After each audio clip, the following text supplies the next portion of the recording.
Close your eyes and imagine. What if the things in life that cause us the greatest pain, the things that bring us grief, are challenges? Challenges designed to help us grow, to ultimately become what we were always meant to be. We feel like we've been buried, but what if, like a seed, we've been planted? And having been planted, we grow to become a mighty tree. Now, open your eyes. Open your eyes to this way of viewing life. Come with me as we explore your true, infinite, eternal nature. This is Grief to Growth, and I am your host, Brian Smith. All right. Hey everybody, this is Brian Smith back with another episode of Grief to Growth, and today I've got with me Kimberly Clark-Sharp, and we're going to talk. Kimberly's had a fascinating life and does some really amazing things now, but she's had a near-death experience we're going to talk about. But first I'll give a little bit more about her background. She's the author of the book, After the Light, The Spiritual Path to Purpose. We're going to talk about the book. She's the founder of the Seattle International Association of Near-Death Studies, or as most of us call it, IANDS, which is the world's oldest and largest support group for near-death experiencers. Kim was named one of the 40 most influential people under the age of 40 in the Pacific Northwest in 1987 for her work in the field of death and dying. She's a founder of the Department of Social Work at Fred Hutchinson Cancer Research Institute, or Research Center, I should say. She's a pioneer in the field of critical care social work, international conference and workshop speaker. She's been published in many journals, textbooks, and magazines. She's a consultant to the news and entertainment industry. She was a co-teacher of terminal illness seminar at the School of Medicine at the University of Washington, a clinical assistant professor at the School of Social Work at the University of Washington, and she has a master's of social work from the University of Washington. So Kim, that's quite a resume, but welcome to Grief to Growth. And all that, I'm actually a happy wife and mother. Yeah. So life's been good.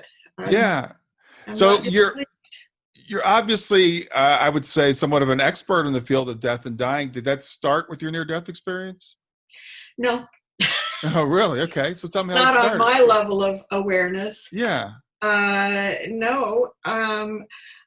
But after my near-death experience, I was pushed into it, I would say.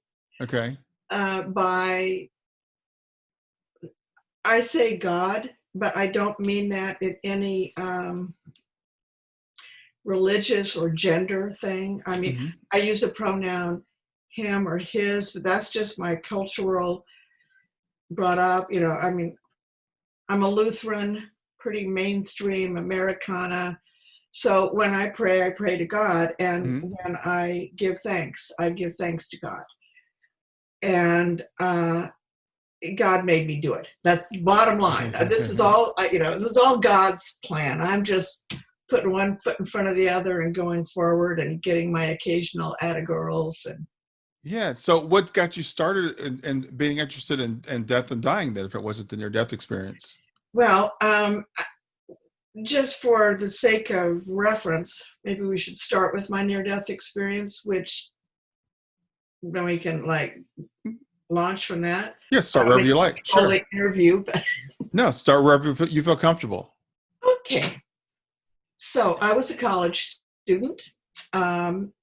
May 25th, 1970, I was home for the weekend from college. I was with my dad in Shawnee Mission, Kansas. I'm from Eastern Kansas.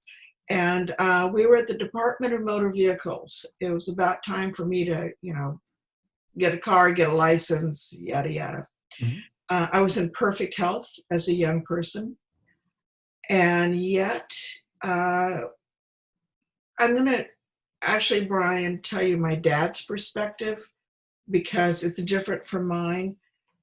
So according to my father, and I'm so glad I had a witness to this event. I mean, that's handy, in addition to my medical records. But yeah, I was feeling fine, but I don't remember anything beyond turning to my dad while I was waiting for my number to come up, which I realize is kind of a cosmic joke. Wow.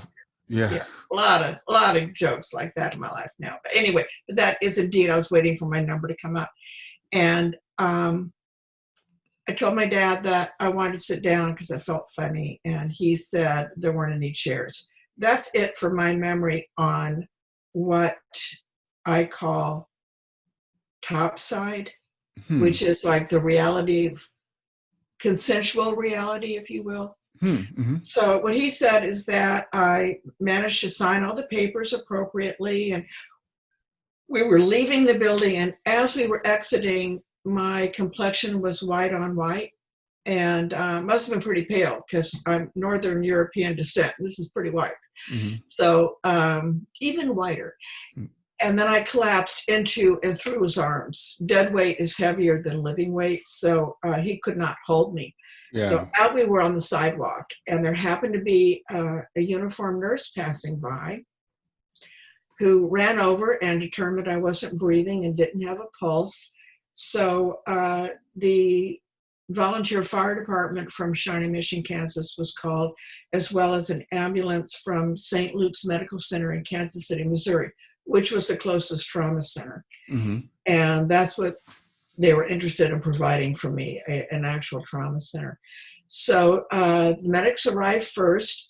Again, according to my father, they had a brand new ventilator, portable ventilator, called the Anderson ventilator, for those who are old enough to remember, were in healthcare at that time. Anyway, they opened up the packaging and applied the seal to my nose and mouth. There were two functions on this new ventilator. One was to, of course, push air in, which is what you want. The other, though, was to extract objects that might be blocking the airway. Why we tell our kids don't run with, candy in your mouth. Right. In fact, if this happens in a restaurant, it's actually called a cafe coronary if the airway is blocked by food. So that was the vacuum mode. And as it turns out, because it was new and they hadn't practiced it, the default was in vacuum. So they flicked the switch to ventilate and instead literally sucked the life out of me. Oh, wow.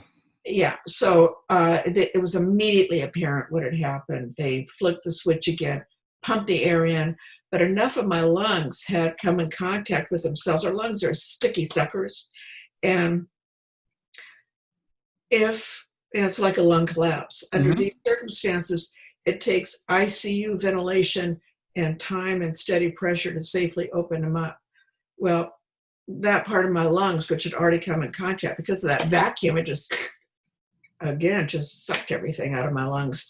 The high pressure of air going into my body could not separate my lung tissues from themselves entirely. Wow. Somewhat, I guess, but not entirely. So the air had to go somewhere. Fortunately, a lot hit my brain because what I'm about to tell you was an hour and a half, according to my father, between collapse when we were leaving the DMV and when we entered the emergency room at St. Luke. So it was a long resuscitation. Wow. They were basically working on a kid. I look younger than I do now anyway. And the air, though, found its way to my skin. And I literally, Brian, I blew up like a flesh balloon. It's called epithelial emphysema. And it's very hard to recover from that. So that was a hot mess. So the medics, and bless their hearts, no one was mad at them. It was just a thing. But they turned to my father and said, I'm so sorry. And then a man that my dad has always called the Good Samaritan came from behind. Now, a pretty large crowd, because I don't know about where you live, but in eastern Kansas, if there's somebody dead on a sidewalk, it's news, even without the internet at that time. It's like, get on down to the DMV. There's a girl dead on the sidewalk. So that was me. And there were a lot of people, but this man came from behind this crowd, swearing like a mule skinner, and did what we now call citizen CPR. And then he gave up and turned to my dad and said, I'm not getting a blankety blank blank, blankety blank blank, blankety blank blank blank thing. And so I was pronounced twice, basically. Wow. And then my father's memory, you're a grieving parent. My dad went into shock. He has no memory of anything after that for a while. Somebody brought him a chair. He doesn't know where that came from. He remembers a lot of hoses on the ground.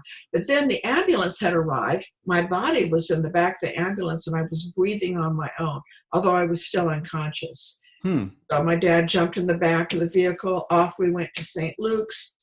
Things went sour again in the emergency room. But again, I hate to give away the ending to a good book. And I wrote a good book, but I lived. Yeah. And I hope that's clear in this interview. I am alive. Yes, it's very clear. So that's what my dad remembers. By the way, I did pull my medical records because I thought when I wrote After the Light, this book, I didn't want some journalist getting access to records that I hadn't viewed myself. Mm-hmm. So it's a good thing because you can't chart like this anymore. But one of the first lines in the ER was cause of collapse unknown at this time, ? Coronary. Mm-hmm. But what did me in basically was they called it the snafu with a ventilator. And I thought, what? I'm a snafu? Yeah, yeah. Oh, died. I'm a snafu. So anyway, what I remember is pretty much none of that. I first remember a woman's voice to my left saying, I'm not getting a pulse. I'm not getting a pulse. And with the same measure of patience that I am demonstrating right now, I turned to her and said, of course you're getting a pulse. Otherwise, I wouldn't be talking. Mm-hmm. You know, it's kind of a snotty college kid. It's like, hey, wake up. Yeah. She ignored me. And she got more and more agitated. So I was in the awkward position of not really comforting her, but trying. Like, Mm-hmm. I'm okay. I'm okay. I'm right here. So then, I don't know, Brian, did I get into a near-death snit? I don't know. And I thought, okay, I'm out of here. I found myself immediately in a different environment. I knew I wasn't alone. It was warm, kind of balmy even. It was pleasant. But I couldn't see who I was with or where I was because I was surrounded by gray material like fog. And if I may interrupt myself here and just say, I've had a lot of time to examine my near-death experience. As it turns out, during and after, a little bit after World War II, there were more movies made globally about the afterlife than any other time in cinema history. Mm-hmm. The world was in kind of like pandemic mode, but it was war. Exactly. Yeah, so there were movies made about the afterlife in our allied countries of Europe and such, but also Japan and Italy and Germany and, of course, America. Of all the movies I've collected, and I've been a collector, they all have this foggy material in it, every last one. So I wonder if that isn't a place we all might go to or pass through, or it's just a collective human consciousness. Don't know, but I thought it was interesting. Yeah. Anyway, I knew I was waiting for something. It was like I was at the airport. I had my boarding pass. I was just waiting for my row to be called. I mean, it was such confidence that I was in the right place. And then what I seemed to be waiting for showed up big time. Underneath me was oh my gosh, if I had been on Earth, it would have just boomed the whole Earth. So much energy. It was a light, though. It was a light brighter than 1,000,000 suns, if that's possible. I haven't even looked into our own sun, but I could look at this light as if I had eyeballs. I was seeing, but my eyeballs would have been back in my physical body. So what the heck was I beholding? But I was beholding what I call God. But it doesn't, again, matter what you call. I'm really happy with my creator. I like that.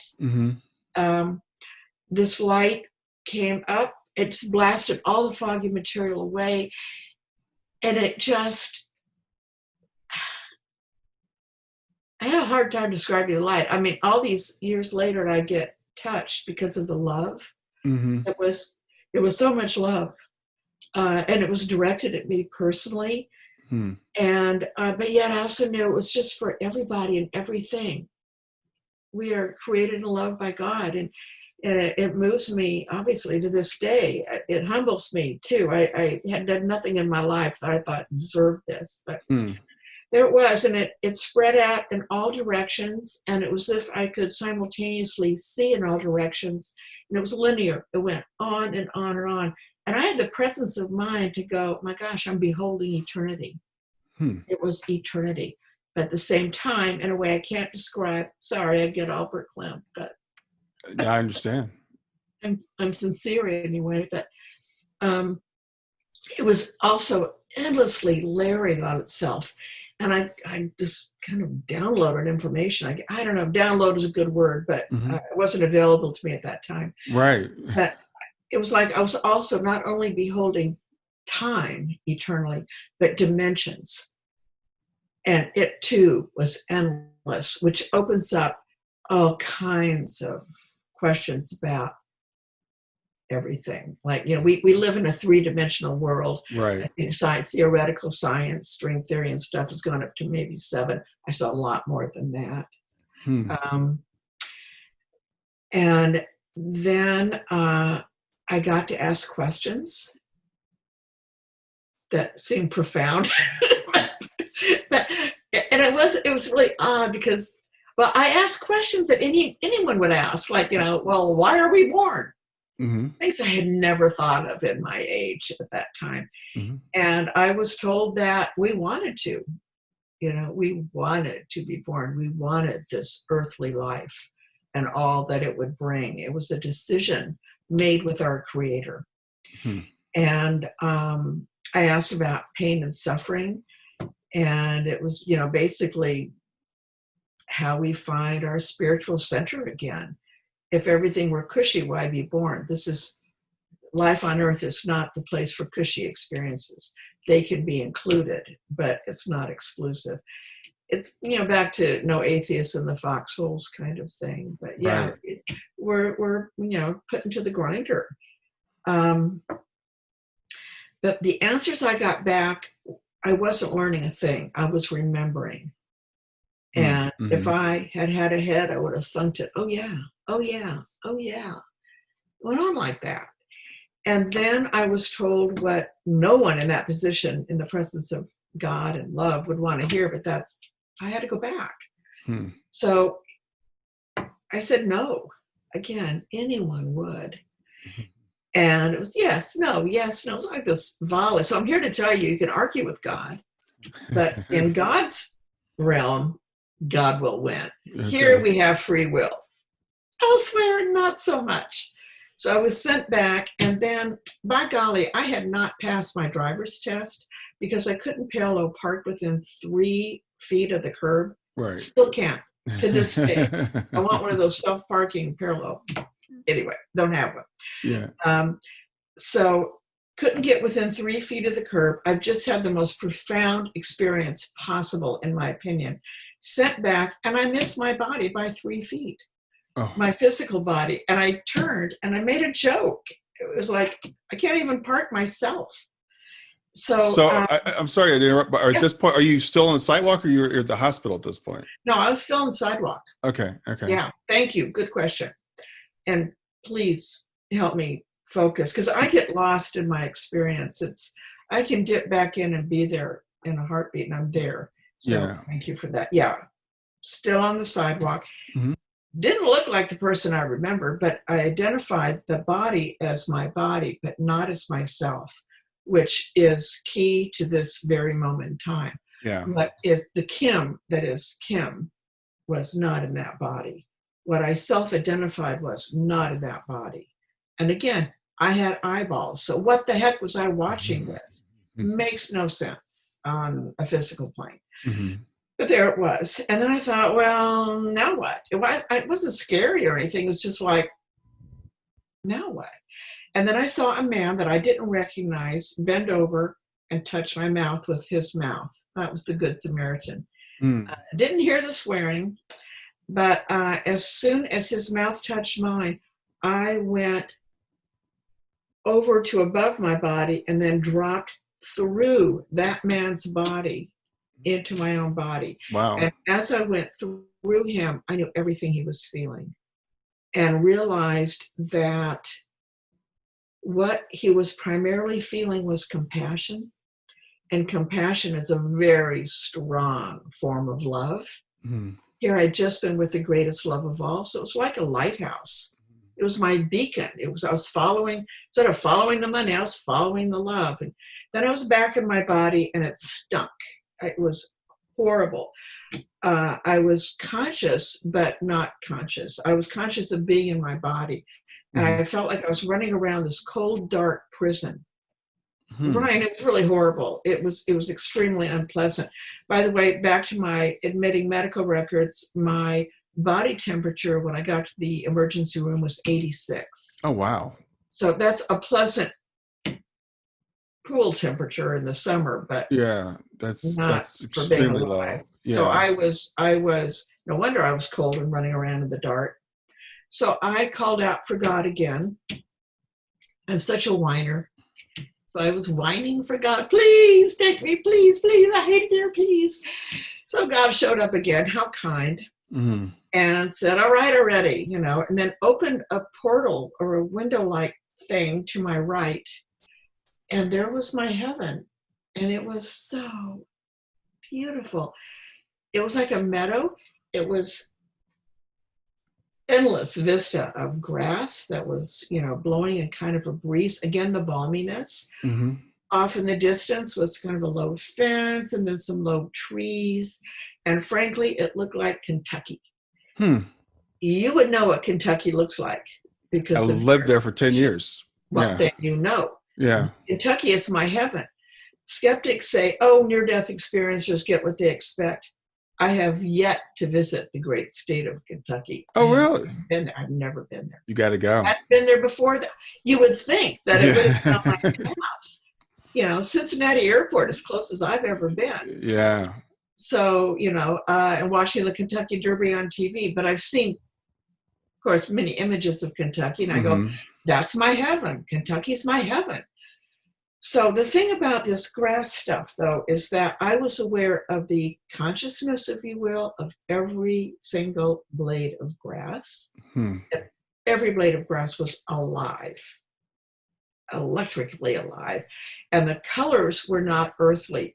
The grass was a shade of green. And I like green. Look around me when I wear. Green's like my color. And but the green was it was so intense. And the blue sky was way more intense. Sapphire blue kind of, but brighter and more vibrant than anything. And I loved it. So I was told, okay, if you cross that border, though, that's it for you. You're not coming back. So I'm like, really? Okay. Off it went. Almost all the way through. No hesitation. No, okay. I wanted to go to Kentucky. So, and then got interrupted and said, wait, before you make that decision, I want to show you something. And then off to my left was this flash of light. Back in my day, cameras came with when I was a kid, with little bulbs that, you'd flash. It'd be this bright, blinding light. And then you'd have to lick your fingers and take the hot bulb out to do another picture. It was that kind of a blinding light, but again, didn't hurt the eyes that I didn't have in my head, but yet was seeing with. And I was told that if I chose to live, that would be where I live. And it was where mountains met water. And I knew it wasn't Kansas, but there was no other information. And I went, okay, thanks. And I'm off to my heaven. And before I was all the way through, again, interrupted. It's like, yeah, now what, God? And I was shown, it's like a picture gallery. And there were maybe a dozen of them. And there were people that I would be significantly interacting with should I choose to live. Oh, they were strangers. What did I care? Yeah. But they had labels. I could read them like in English. Best friend, next door neighbor, colleague, mentor. I mean, it went on like that. Wow. Yeah. Very, very rare in a near-death experience to have a life preview. There are life reviews, but this was a preview. And I didn't care. I'm off to my heaven again. And then again, it was like, nah. And there was a third big flash of light, and I saw myself being of service, something I really hadn't been. And I said, cool. I remember that so well, cool. Well, who knew God was a hippie? Cool was like an affirmative action item, I guess. It was like, okay, you've made your decision. I was like, what? And as I was exiting, so again, on God's terms, God believes I volunteered to come back. I'm going to go. No, you tricked me, God. You got me good. But on the way out, I heard a woman's voice calling my name. I have no idea what that was about. And then the words that I would forget except as it would be manifest. And I'm glad for that word because I had looked it up. And manifest means obvious. So the things were topsy-turvy, and I did recover. I've had no cardiac events since then. If that was the case, it was a one-time thing. But I didn't know my life anymore. I didn't know who I was. I knew, but I didn't know. I felt like I've been stuffed like into a sausage. It was, I felt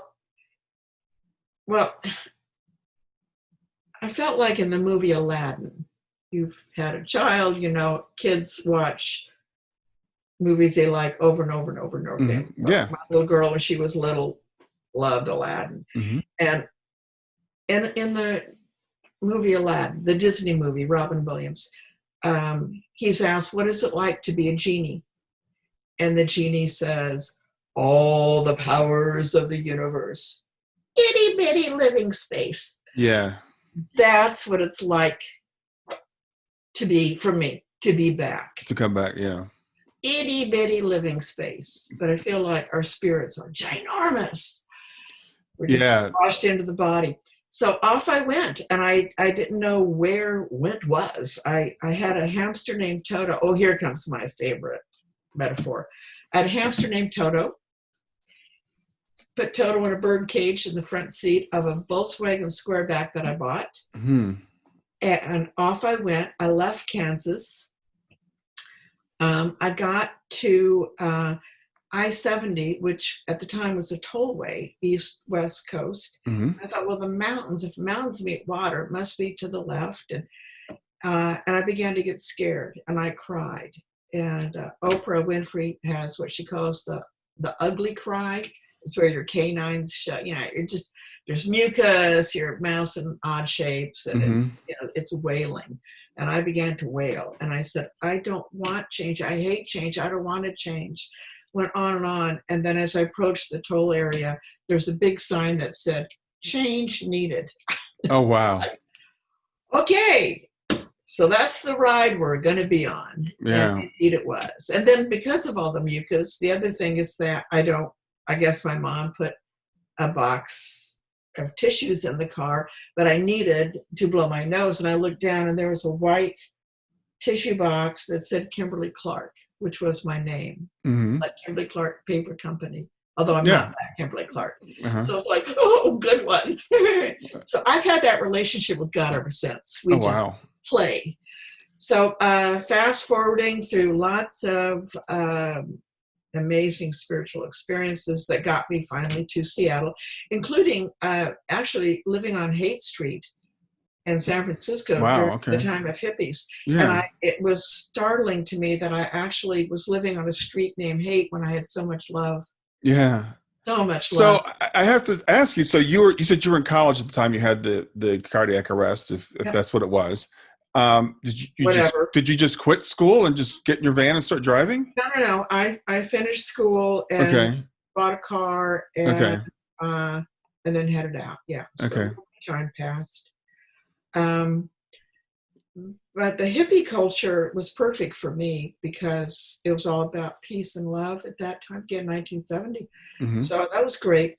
But then no matter where I stopped, and there was, chapter 3 of the book I wrote, but there were always these events that happened, again, these amazing spiritual experiences. But I was pushed to go into Seattle. And once I crossed that city line, it was like everything went, oh. So I was in Seattle where I still live. But the big metaphor is that I left Kansas with Toto. We actually had a tornado in Hayes, Kansas. I had to take shelter. And I wound up living in Seattle, which then, Emerald City. is the Emerald City. Yeah, that's Isn't that wild. great? That's I wild. just, Yeah. I just love the God stuff. I just love all the synchronicity and the metaphors and the in jokes and Yeah. of my life is observing them and living them. But anyway, so to answer your original question about how did I get into this, Yeah. it wasn't my near-death experience that I'm aware of, but it certainly played a part. Again, back to I've never applied for a job. I went to graduate school, never paid a dime of tuition. Everything was laid out. My own metaphor is that I live on the automatic door opener of the grocery store. Doors just open for me, and I enter. There's a lot of work within those doors, Hmm. especially in the field of death and dying. A lot Yes. of hard work. Yeah. But I carried a secret weapon, and that was I have no fear of death. And I know that that we live on, maybe not in human form, but we live on as ourselves after what we call death. Mm-hmm. So that meant that I was very comforting as I, again, was synchronicity put me into the field of death and dying and into a place called Harborview Medical Center in Seattle, which is, again, then as now, trauma center for 1/4 of the landmass of the United States. So there's a whole lot of death and dying going on, and I worked as a social worker on the intensive care unit and coronary care unit. Oh, wow. Again, Yeah. nice places for someone like me to be, to provide comfort. Right. In April of 1977, and I was ambitious, I was in the University of Washington system because Harborview was part of that academic system. I wanted to get promoted, climb the academic ladder. Didn't have any idea about the research I wanted to do. I just, everything bored me. One day, she says, taking a deep breath, though, everything changed. We'll get back to Grief to Growth in just a few seconds. Did you know that Brian is an author and a life coach? If you're grieving or know someone who is grieving, his book, Grief to Growth, is a best-selling, easy-to-read book that might help you or someone you know. People work with Brian as a life coach to break through barriers and live their best lives. You can find out more about Brian and what he offers at www.grieftogrowth.com, www.grief2growth.com, or text GROWTH, GROWTH, to 31996. If you'd like to support this podcast, visit www.patreon.com/grieftogrowth, www.patreon.com/GRIEF2GROWTH to make a financial contribution. And now, back to Grief to Growth. And there was a woman admitted named Maria. She came in the night before I was to go on duty again. I worked Monday through Friday, but during the day, she was unconscious when she was admitted.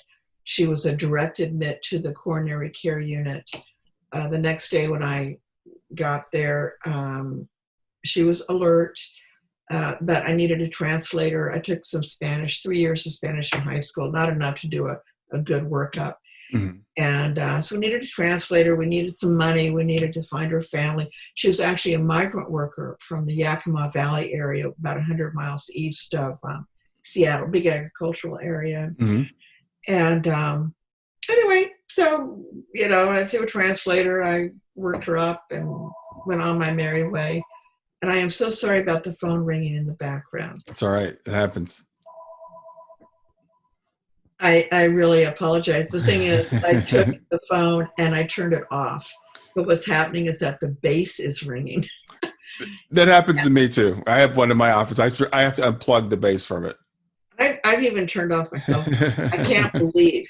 And it's going to be a telemarketer because it rang 4 times and telemarketers hang up. Yeah, exactly. I'm sorry, listeners, for the interruption. It's all right. Go ahead. Okay.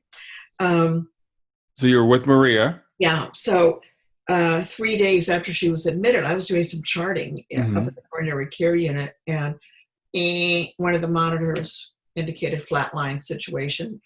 Happens all the time at Harborview. I was used to it. The staff was used to it. Everybody thundered down. It was Maria. and she needed to be resuscitated. I stood in the doorway, watched a very easy resuscitation.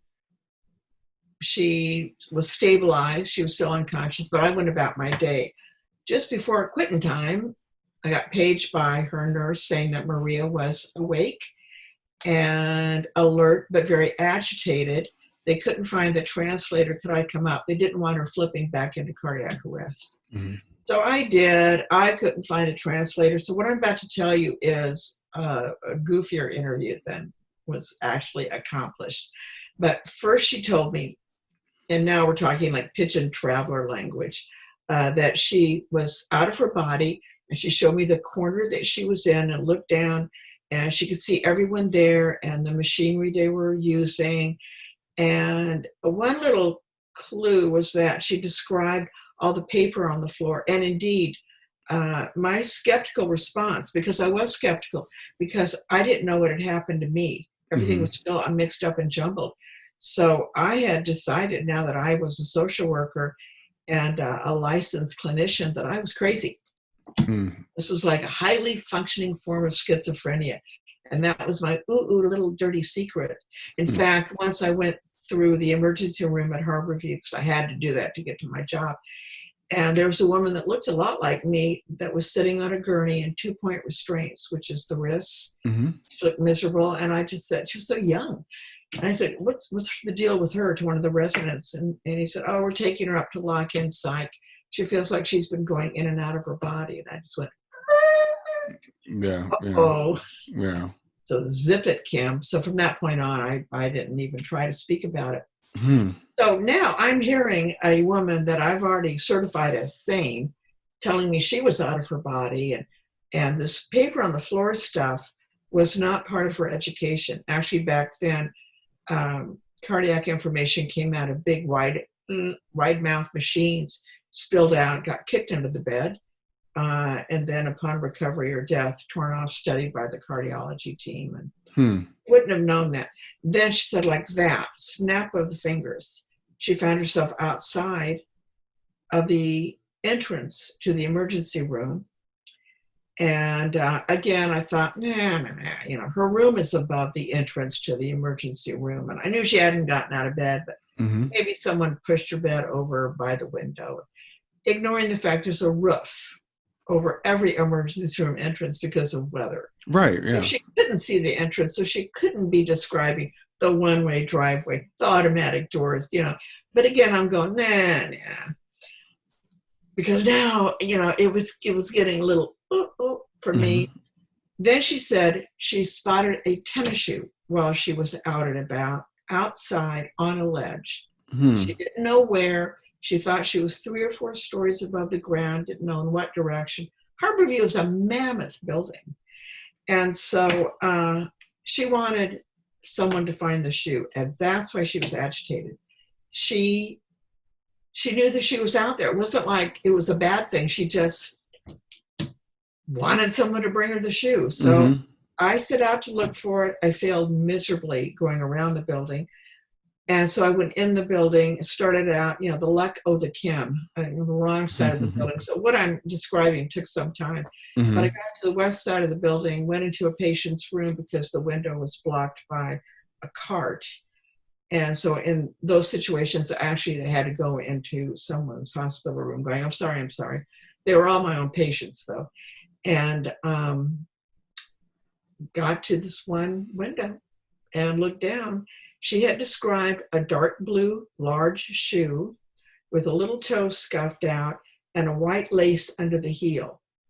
In case I should get it confused with on a ledge. Like, what? Yeah. And one might want to know, what in the heck was one shoe doing on a ledge anyway? I don't know. Yeah. But, I looked down. I saw the shoe. It was dark blue. It was definitely a man's shoe. I didn't see the little scruffy part because it was outside of my vision, but I could see a white lace coming under. And I almost passed out. I lost the ability to bear my own weight. I went forward and banged my head on the glass, and out loud I said, this happened to me. And I remember seeing my breath momentarily on the glass, and it was my watershed moment. So I took the shoe, went back to Maria.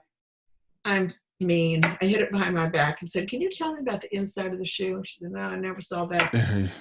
Then I produced it. It was like Viva Zapata.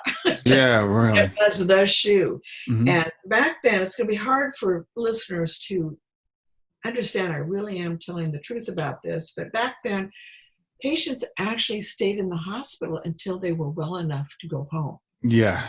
Back in the old days. Nothing in place now, but back then. Yeah. So Maria was in the hospital for 3 weeks, and that shoe sat there like the Shroud of Turin. It received massive amounts of visitors. She seemed so authentic. I seemed so authentic. And there was the shoe. Mhm. When she discharged, she gave me the shoe. It's somewhere in our garage. It's not like she left my life. I followed her as an outpatient for 3 years. So, and then I went on a leave of absence for a few months, came back, never saw her again. And don't know what happened to her. I have no idea.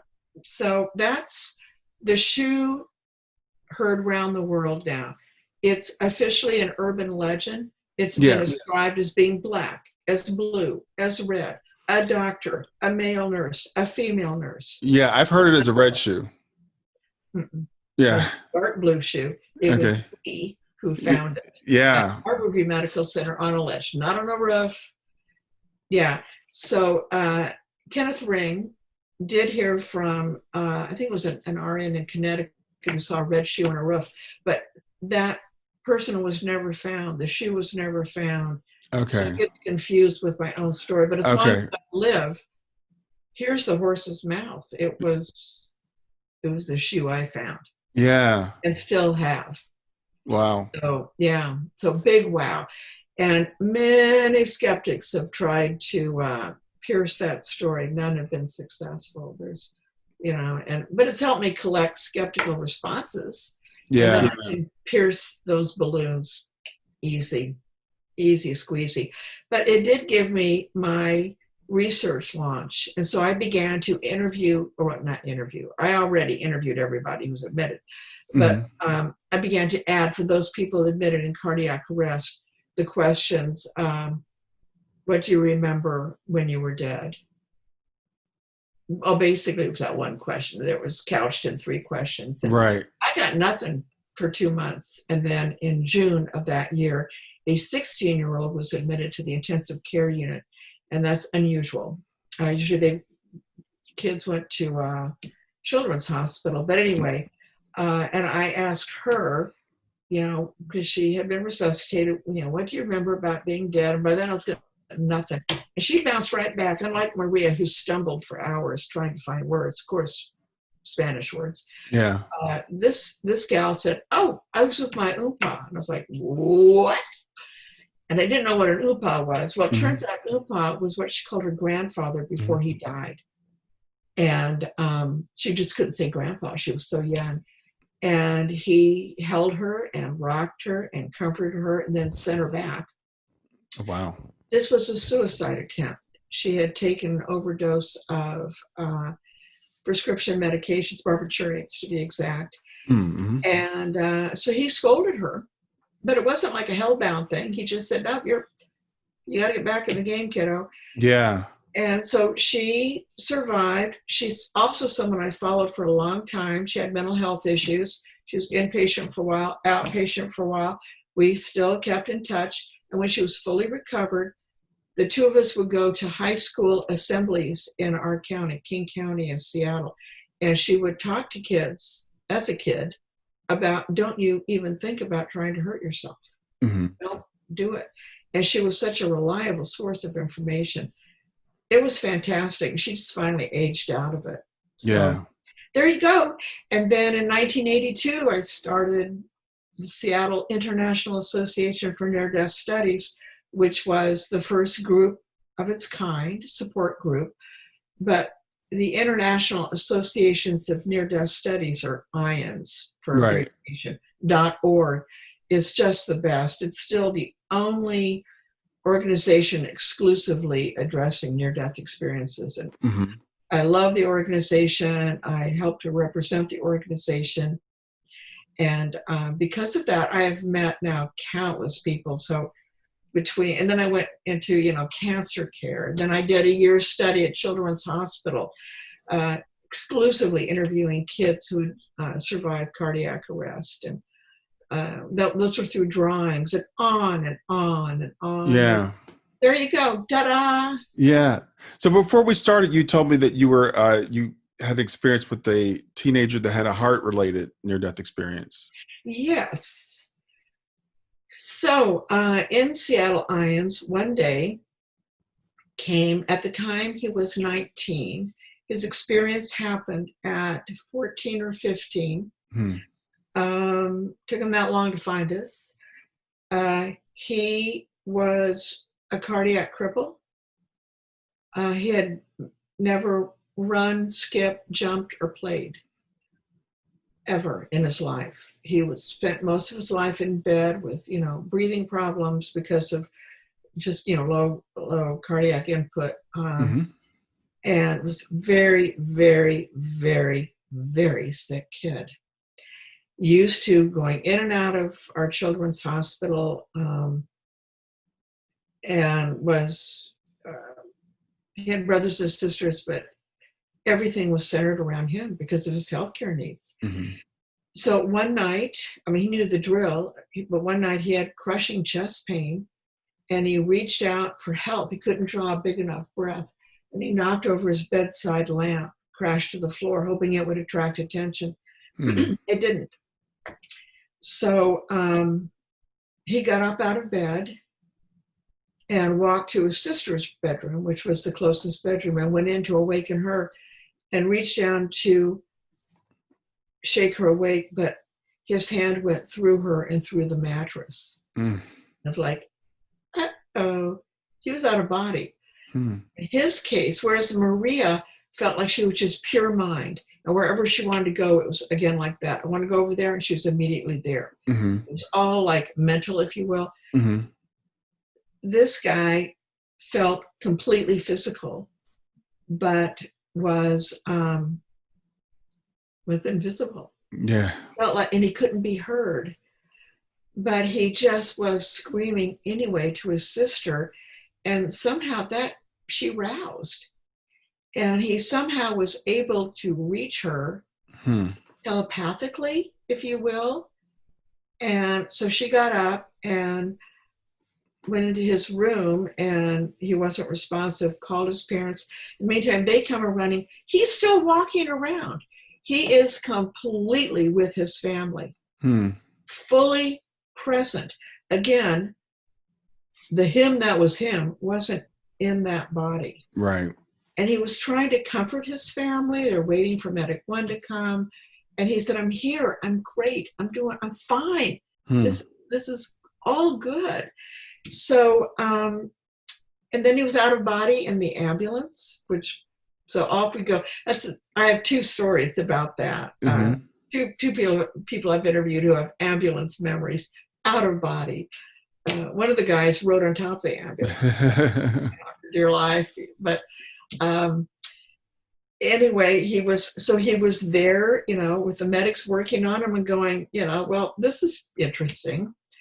And in the hospital, he loses track of his memory, but he was told by a loving presence that he also called God that he was going to be okay, and he was going to be cured of heart disease.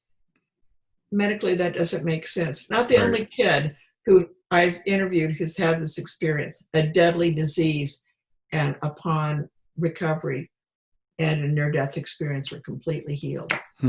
He was so healed that he got up in front of our group and started doing jumping jacks and showed us his arms, which his veins, forearms were still affected by low oxygen. So his veins were different looking than most kids, bulgier and bluer.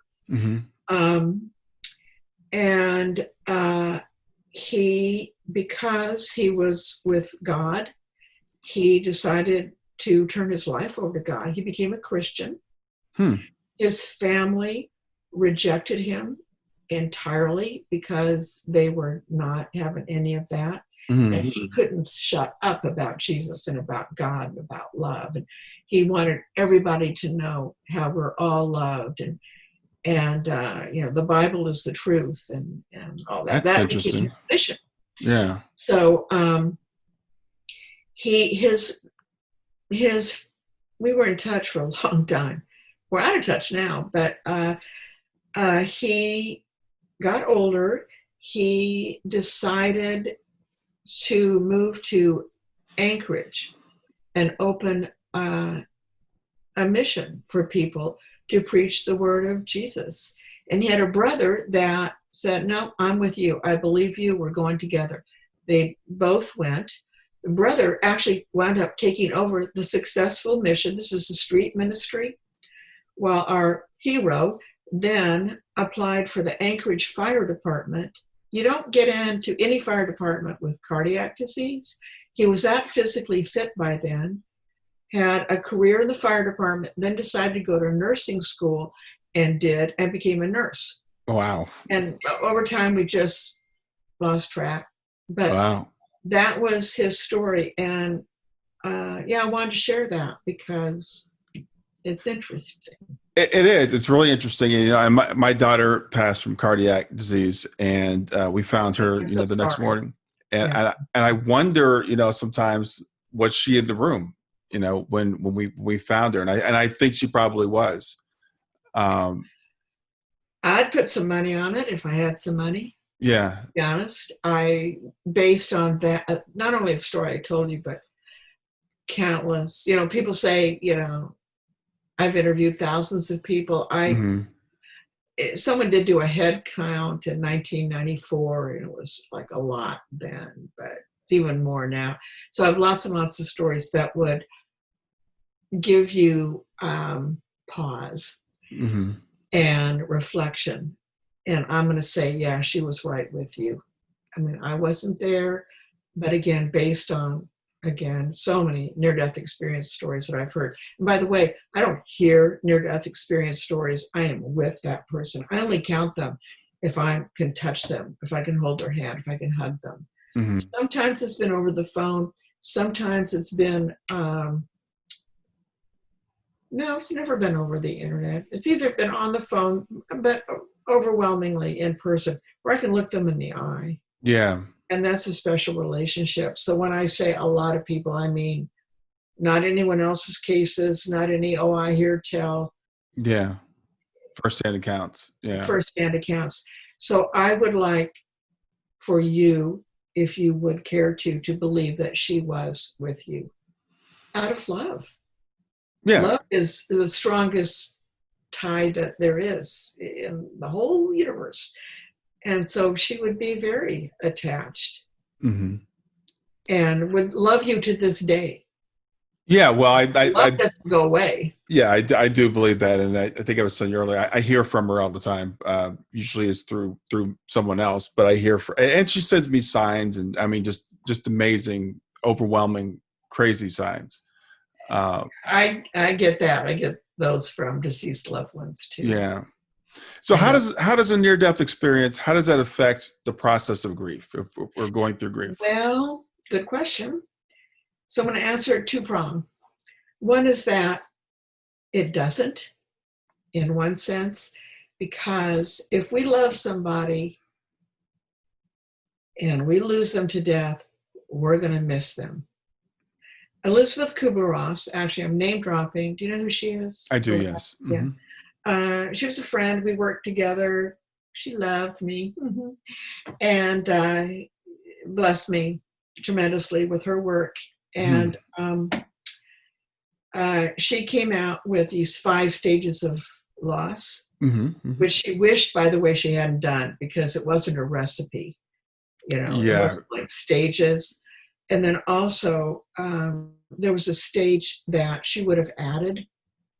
And that would be the last stage, which was the stage of yearning.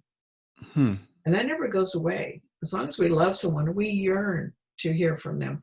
We yearn to see them again. Yeah. We miss them. The near-death experience does not diminish that yearning. Right. and the agony of loss. Well, here's the deal, Brian. This is where the hugs are. This is one of the things our bodies do well. Mm-hmm. We hug. Yeah. We do some other things well, like eat and run and play and laugh and all that. But the hugs are here. That ends when we shed this physical body. Yeah. So on that level, near-death experiences don't matter. But on a spiritual level, it's all good because we can't see our loved ones, but that doesn't mean they're not with us. And it doesn't mean that they're not going to be greeting us. That head count I told you about a few minutes ago? Yeah. That was actually a physician in Miami, Florida. She studied my own caseload and determined that 3% of my caseload at that time, again, 1994, people had gone through a tunnel. So actually not very common. 10% had seen a light. Again, not all that common. 13% had scary experiences. That's a very high level of reportage, but my sub areas of expertise under the banner of near-death experiences are children's experiences, suicide attempts, and scary experiences. So I talked to a disproportionate number of people who fall into those categories. But the reunion with deceased loved ones was at 75%. Statistically, it might as well be 100. That's a huge, huge number. And the people that were being greeted as they were having a near-death experience were greeted by just love. Sometimes it was deceased loved ones, sometimes by a religious figure, sometimes by what I call God, where they were greeted and welcomed and loved. But where the near-death experience really bangs home the grief topic is that our loved ones are always with us if they choose to be. Right. And they are there with their own heavenly arms out waiting for us. And that brings me comfort. Yeah. When you were saying that, I was thinking, I work with people that have gone through grief. So that's part of the work that I do. And sometimes people will ask, well, when will the grief end? When will it be over? When can I go back to normal? I'm like, well, it never ends. And I don't want my grief to ever end because it's the yearning thing that you talked about. It'll be 5 years in June since Shayna passed. And I still yearn for her. And I always want to have that. I don't want to lose that. There's two sides of it. As you said, there's the human side of it where we miss them and we long for them. And that's fine. That's okay. But there is a great comfort in knowing that I will see her again. And not only that, but she's still with me. So we can carry both of these things at the same time. And, sometimes we're going to miss them. We're going to have those grief moments. There's those maybe even days where we feel like, I just can't, do this anymore or whatever. But for me, there's always that light at the end of the tunnel. There's always that I'm looking forward. So I look at my life now as moving towards her. For a while, it was like when she was only 15 when she passed. So I'm like, I'm not going to see her for the rest of my life. And I felt like I was moving away from her and losing those memories and stuff. And now I look at it more like I'm looking forward to seeing her again. So that's the way that I find it works for me. And I cross my heart. I promise you will. Yeah. It's a promise. It's cool. You will probably be very old when you die. Kind of my sense. But when we're greeted by loved ones, they all appear like at their peak. If someone is very old, they appear to be in their 20s. If someone is very young, they still are kind of like in their 20s, like in their peak physical existence. Mm-hmm. Now, maybe that's not what they really are on the other side. I haven't ever been dead. Yeah. And I've never interviewed a corpse, and I don't want to. Yeah. So I only know about the threshold experiences, the U-turns. But we are known though by like our energy. I mean, we can, it's more than just a visual. Although when people are greeted by loved ones, it is a physical recognition. Even though in the case of like grandparents, they didn't look like that when they died, but yet they're still known. And by the way, it's not just humans. It's also pets. Yeah. Cats and dogs and fishies and duckies and horses. I've got lots of I do a whole lecture on animals in the afterlife, because a lot of people don't have loved ones, especially kids. But they have maybe a deceased pet, and even adults. I'm not kidding with the goldfish. But yeah, that we are greeted by loved ones. Some of them might have 4 legs, fur or feathers or fins.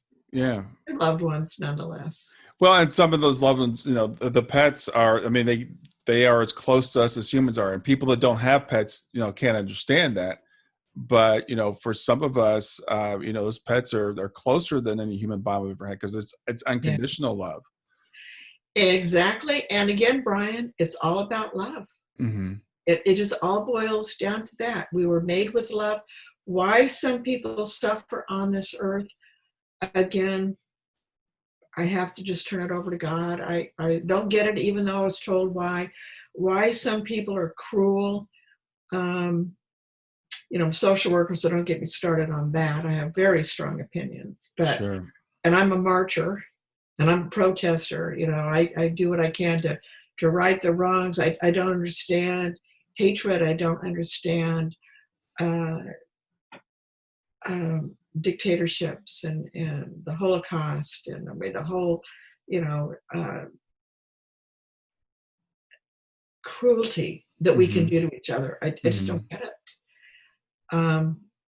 But I can do what I can as a loving person to do my one little human being bit to rectify damage. And there's endless opportunities for that.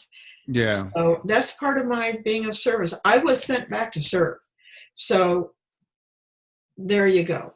It feeds my soul, and I know it pleases God because I'm blessed. Yeah. Well, I think we all wrestle with that theodicy question. If there's a loving God, then why is there evil in the world? And we can, there's some answers. It gives us something to. You couldn't serve if there weren't a need, for example. So exactly, there's a good point. Yeah. Wow. Yeah. There's no opportunity if there's no need. So there has to be some lack, something, and so then it just becomes a matter of degrees, right? So because if we allow for the fact there has to be something here for us to push back against, for us to overcome, to grow stronger, then people say, well, then why is it this bad? And what I say to people is, well, bad is relative, because as we all know, and as you know better than anybody, this is temporary. This is just something that we're passing through. It seems really, really bad while we're in it, and it seems like it's going to last forever, but nothing lasts forever. And when we're back on the other side, I think we look at this and go, it wasn't that bad. We kind of forget, how bad it was when we were here. It's like childbirth. You wouldn't know the pain of that, but any woman who's given birth knows what pain is. But then we forget about it enough to go, I think I'll do it again. Yeah. And I'm not a Buddhist, but I can see that where we want to jump back into life and have another go at it. I don't know. I'm so grateful I'm not God. I don't have to even think about it. Well, it's funny because I think of my daughter Shayna, and we love video games. And the thing is, if you're a game designer, you have to design a game that's hard enough that it presents a challenge, but it's got to be easy enough that people get some success. And so there's always this balance when you're designing a game to make it interesting. But to be interesting, it's got to be challenging. And I think that's kind of the way this life was designed. I think we come in and we build these challenges for ourselves to say, yeah, let me see if I can do that. Let me see if I can overcome that. And maybe sometimes we bite off more than we can chew. But I think once it's over, we kind of say, that was tough, but I got through it. And if you think about the things in life that you get the most out of, they're the things that presented the biggest challenges to you. Those are the things that are the most satisfying. Yeah. Got a lot of metaphors on this subject too. I'm grateful, even though I don't like the challenges I've had. And I've, in the balance of things, again, you haven't read the book I wrote, but I've had some astonishing losses and challenges. But I have two metaphors, I guess. One is that it helps me increase my spiritual musculature. I'm stronger for it. There's no question. And it's actually the metaphor I use the most is a bouncing ball. I'm slammed down, but like a good bouncy ball, you bounce up higher. And so I keep bouncing higher and higher and higher. But what I'm really grateful for is that, again, back to being in service, I can turn to people in pain or grief and say, I know how you feel. Yeah. And the person I'm speaking with knows that I know how you feel. Right. I mean, you can't fake that. I really can bring it. Right. Because I've been through it. And I wouldn't trade that for anything. So now when awful things happen to me, what helps me pull out of it is like, okay, there's a population of people now that I can also serve. Right. Yeah. I haven't spoken with them yet, but got my first COVID near-death experience. This will date your broadcast. We're in a pandemic. And I got a call last week from a healthcare provider from one of our COVID hospitals and who'd had a near-death experience, beautiful near-death experience. So we'll be hearing more of those and then more opportunities to be of comfort and to guide those people into comforting others, because it's all ripple effect. Yeah, it's got to be. Right. And that's why we have to look at these things. They're opportunities. They're opportunities for us to grow. And as you said, to build compassion. And but other people go through that, there's an opportunity for us to serve. So I guess maybe for now we have to take it on faith that it serves a higher purpose. But I've heard enough that's experiences to believe that it does. And remember, I was talking with a woman, Heidi Craig, that I had on, and she said she learned three things. One is everything will be okay. Everything is as it should be. And we are loved beyond anything that we can imagine. And so I remember her saying those three things. I'm like, if we can keep those three things in mind, we can endure anything. And she's been through some crazy stuff, So for someone, it's not like she's led a charmed life. It'd be easy if someone led a charmed life to say, oh yeah, everything's the way it's supposed to be. But she's been through a lot of abuse that was very serious. And she still says, yeah, I believe this was all meant to be. So yes, I would, as a near-death experiencer, completely agree. And also, no one's asking for my advice, but here it comes. Just be nice to everybody.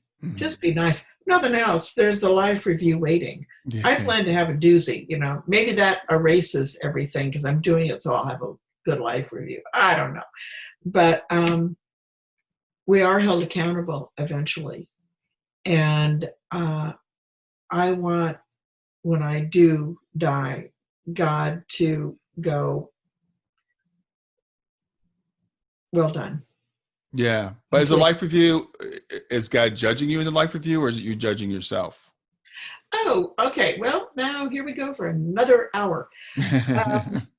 In my experience, I only can talk about my experience. So if there are listeners that go, well, I haven't heard that before, or I heard so-and-so say something different, that's fine. This is just me. The life review comes in two different flavors, if you will. One is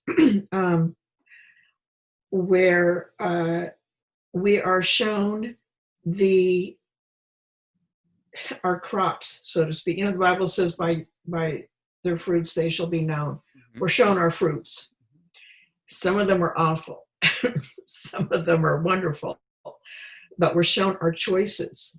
And one fellow I talked to, I've got so many stories, my head's going to explode. One fellow, though, was sitting in a big chair with a bundle of cables bound on his lap. But the cables went out in all directions. And at the end were words that he could read. And they were like military, marriage, children, college choices, more choices than he could make in a lifetime. Mm-hmm. And he was shown the choices that he did make, consciously or unconsciously, and the repercussions, and how it was like connecting the dots. So because you chose to do this, that led to this, which led to that. Remember when you broke your leg? Well, you married your nurse. That just all that kind of connectiveness. Mm-hmm. So that's not a judgment. It's like a life observation, if you will. Okay. Another life review is the old judgment, but it doesn't come from God or even exactly from oneself. It's when people are put in the experience from the perspective of the person whose life they've touched. Mm-hmm. Again, for the positive or the not so positive. Mm-hmm. So I'm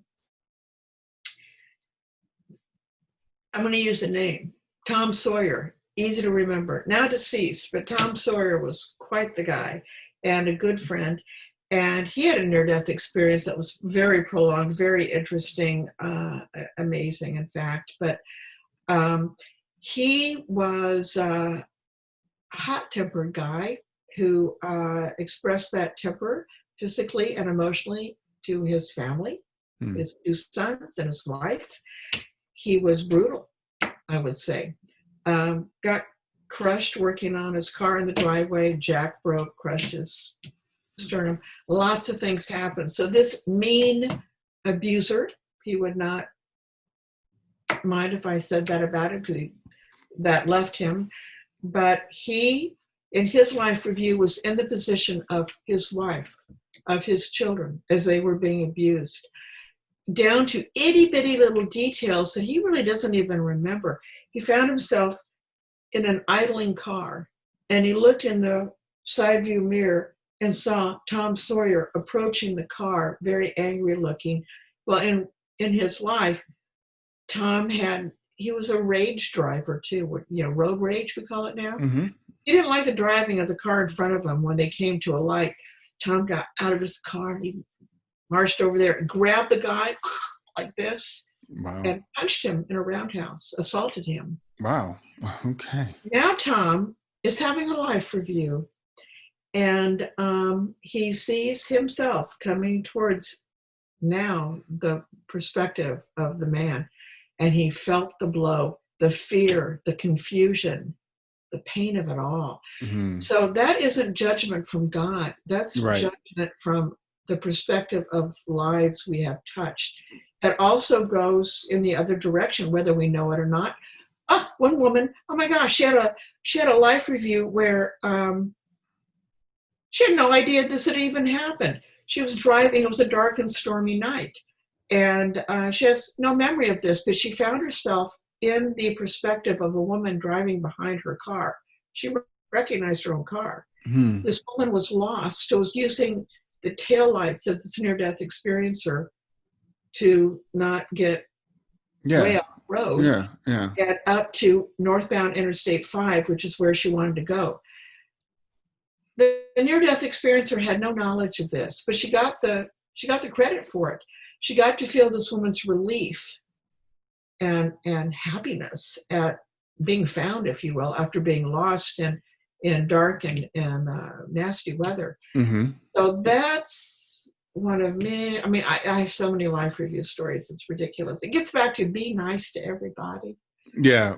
That you get to know whether you remember the exchange or not, how good someone felt because you existed. Yeah. Well, you mentioned earlier, I look at it as like planting seeds, like you mentioned that. So it's like you plant the seed here, you may or may not see it grow while you're here, but have faith that you're planting seeds. And Jesus said, store up treasures, in heaven. That's where your heart is, right? So that's the way we can send things ahead to ourselves. We could send these gifts ahead to ourselves while we're here. So that's another way of looking at it. But it comes down to be nice to everybody. You can't go wrong with that. Yeah, pretty simple. Yeah. Yeah, I can't add anything to that. Be nice. So Kim, tell me more about your book. I'm lousy at self-promotion, so thank you. Again, like everything, I didn't want to write a book. In fact, I hate writing. And yet the book actually is in the Library of Congress and won a writing award. It was the alternate book of the month for the Literary Guild of the United States and Canada. So I got a big check for writing well. Yeah. It's in its 4th edition. It's called After the Light. Mm-hmm. Figure. The first chapter is the story of the shoe on the ledge. Okay. Second chapter is my near-death experience. Third chapter is getting to Seattle, which is like crazy. And then we haven't even touched on that. But the 4th chapter is when, I began visions of not only what we call angels, and I'm big on angels. That's another interview, by the way, Brian. We'll have to do that one. I'm interested in that. Yeah. But also scary stuff. So chapter 4 is the scary stuff. But I began to see some scary stuff and lots of angels around my patients, around people, at concerts and libraries and schoolhouses. Oh my gosh, they're all over the place. So I was diagnosed with breast cancer. I was pregnant, and I had 8 to 10 months to live as long as I remained pregnant, and I chose to remain pregnant. This is how I understand the grief of a parent. In fact, the book is dedicated to David Eugene Sharpe. I was pregnant with David, tried a vaginal delivery. He did not survive. Sorry. So, but I could do something with that loss too. Yeah. And put it in this book. So all of that is in there too. And I hear more from parents than any other population because of that. So that's in the book. So because I had, not that long to live, I thought I better get all this stuff down. Yeah. So I got it all down and I did survive. And through no means of my own, I never was ambitious about writing a book. But it was just thrust upon me. You've got to do this, and lots of synchronicities. And it became a book. It went to auction in New York City, which unknown authors, that doesn't happen to.